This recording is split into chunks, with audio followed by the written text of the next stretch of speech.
Friends, good morning. First of all please my channel like, share, subscribe and comment. Subscribe చేయండి friends. Students, ఇవాళ వచ్చేసి topic ఏంటంటే డిఎస్సికి సంబంధించి విద్యా దృక్పథాలు అనే దాని గురించి మనం తెలుసుకుందాము. ఫస్ట్గా ఇదంతా నేను మీకు టేబుల్లో ఇచ్చాను, మొత్తం అంతా కూడా దీంట్లోనే ఉంటుంది. కాకపోతే నేను వీటి గురించి మామూలుగా వివరించడం అనేది జరుగుతుంది. ఇవన్నీ కూడా దీన్ని చూస్తేనే మొత్తం అర్థమైపోతుంది. ఈ టేబుల్లో మొత్తం 3 రకాలైనటువంటివి కూడా నేను ఈ టేబుల్లోనే పెట్టాను. Please observe the table. దీని గురించి చూసుకుంటే సరిపోతుంది. ఈ విద్యా దృక్పథాల్లో విద్యా విధులు, అలాగే విద్యా రకాలు, విద్యా ధృవ ప్రక్రియలు, ఇవన్నీ కూడా నేను కొంచెం స్మాల్గానే వీటన్నిటిని ఇచ్చేసాను. Test are the topic. ఫస్ట్గా విద్యా దృక్పథాలు అనే సబ్జెక్ట్లో విద్యా విధుల గురించి చూద్దాము. వైయక్తిక విధులు. మొదటగా వైయక్తిక విధులు: మూర్తిమత్వం అభివృద్ధి, నైతిక విలువల పెంపు, విశాల హృదయంతో జీవితాన్ని సాగించడం, భవిష్యత్తు వ్యక్తిగా తీర్చిదిద్దడం, అలాగే తార్కిక మరియు ఆలోచన శక్తిని పెంచడం, పర్యావరణ పరిరక్షకుడిగా తీర్చిదిద్దడం. ఇది ఫస్ట్ అన్నమాట వైయక్తిక విధుల్లో. తర్వాత సామాజిక విధులు చూద్దాము. మూఢనమ్మకాల నిర్మూలన, శాస్త్ర సాంకేతికతని పెంపొందించడం, ప్రకృతిని పరిరక్షించడం, సమాన అవకాశాల కల్పన. ఇది సామాజిక విధులు సెకండ్.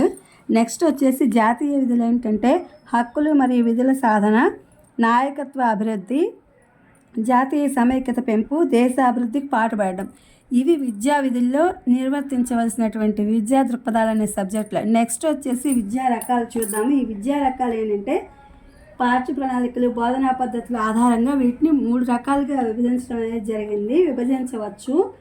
ఫస్ట్ది నియత విద్య. ముందుగా లక్ష్యాన్ని ఏర్పాటు చేసుకుని దానికి అనుగుణంగా మనం నిర్ణీత కాలంలో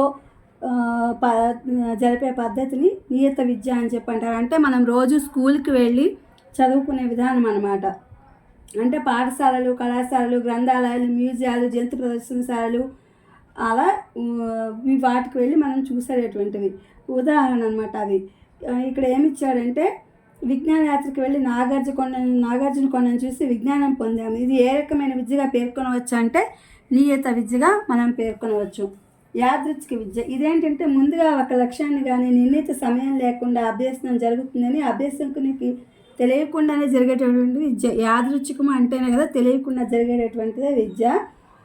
ఈ విద్య ద్వారానే ఎక్కువ విజ్ఞానాన్ని పొందుతాడు. వ్యక్తి పుట్టిన దగ్గర నుండి చనిపోయేంత వరకు ఈ విద్య ద్వారానే జరుగుతుంది. అదేంటంటే కుటుంబం అన్నమాట. కుటుంబము, సమాజము, మత పరిస్థితులు మొదలైనవి ఇవన్నమాట. దీనికి ఉదాహరణ ఏంటంటే సీత సత్యాన్ని పలకమని తన పిల్లలకు చెప్పడం యాదృచ్ఛిక విద్యగా మనం చెప్పవచ్చు. తర్వాత అనియత విద్య.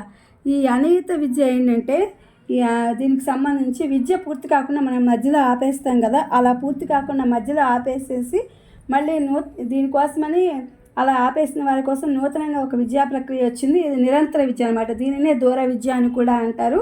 ఉదాహరణ దూర విద్యా కేంద్రాలు చాలా ఉన్నాయి కదా, అవి నిరంతరం విద్యను అందిస్తూ ఉంటాయి. అవేంటంటే ఇందిరాగాంధీ సార్వత్రిక విశ్వవిద్యాలయాలు, ప్రాథమిక పాఠశాలలు, అదే ఇప్పుడు ఓపెన్గా 10th క్లాస్ ఇంటర్మీడియట్ కడుతున్నాం కదా, అవి అనియత విద్యా కేంద్రాలు. వీటిలో ఏంటంటే వయోజన విద్యా కేంద్రాలు, కరస్పాండెన్స్ కోర్సులు, సార్వత్రిక పాఠశాలలు, విశ్వవిద్యాలయాలు, ఇవన్నీ కూడా విద్యా రకాల కిందకి వస్తాయి. నెక్స్ట్ వచ్చేసి విద్యా ధృవ ప్రక్రియలు.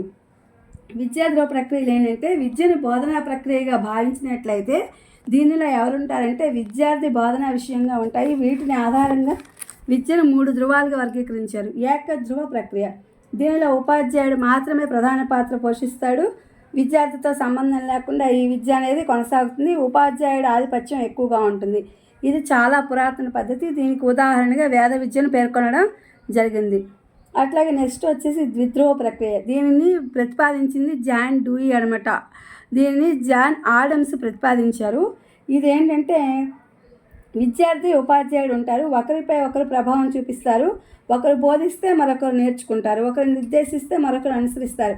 ఉపాధ్యాయునికి విద్యార్థులకి మధ్య సంబంధం బాగా ఎక్కువ బలంగా ఉంటుంది. త్రిధ్రువ ప్రక్రియ. ఇక్కడ నేను మీకు డయాగ్రామ్ ఇచ్చాను చూడండి. దీనికి 3 మూలాలు ఉన్నాయి: ఉపాధ్యాయుడు, విద్యార్థి, సమాజం. దీన్ని కలిపి త్రిధ్రువ ప్రక్రియ అని చెప్పి అంటారు. ఇవన్నీ కూడా ద్విధ్రువ ప్రక్రియ ఉంది ఫస్ట్లో, అంటే 2గా ఉంటాయి. ఉపాధ్యాయుడు, విద్యార్థి మాత్రమే ద్విధ్రువ ప్రక్రియ. త్రిధ్రువ ప్రక్రియ అంటే ద్విధ్రుభావంతో సంతృప్తి చెందక జాన్ డూయి అనే అతను ఈ యొక్క త్రిధ్రువ ప్రక్రియను ప్రతిపాదించాడు. దీనిలో ఉపాధ్యాయుడు విద్యార్థితో పాటు ఆధునిక బోధనాభ్యసన ప్రక్రియకు ఉపాధ్యాయుడు ఎంతటి ప్రాధాన్యత ఉందో విద్యార్థికి, సమాజానికి, సాంఘిక పరిస్థితులకు కూడా అంతే ప్రాధాన్యత ఉందని చెప్పి జాన్ డూయి పేర్కొన్నాడు అనమాట. ఇది మొత్తం టేబుల్లో ఉన్నటువంటి విద్యా దృక్పథాల సబ్జెక్ట్లో మనం బీఈడీలో చదువుకున్నవి వాటికి సంబంధించి ఈ వీడియో నేనే అప్లోడ్ చేయడం జరిగింది. ఇవి డిఎస్సి వాళ్ళకి బాగా ఉపయోగపడతాయి. Please my channel like, share, subscribe and comment. Thank you for watching. Thank you for our support.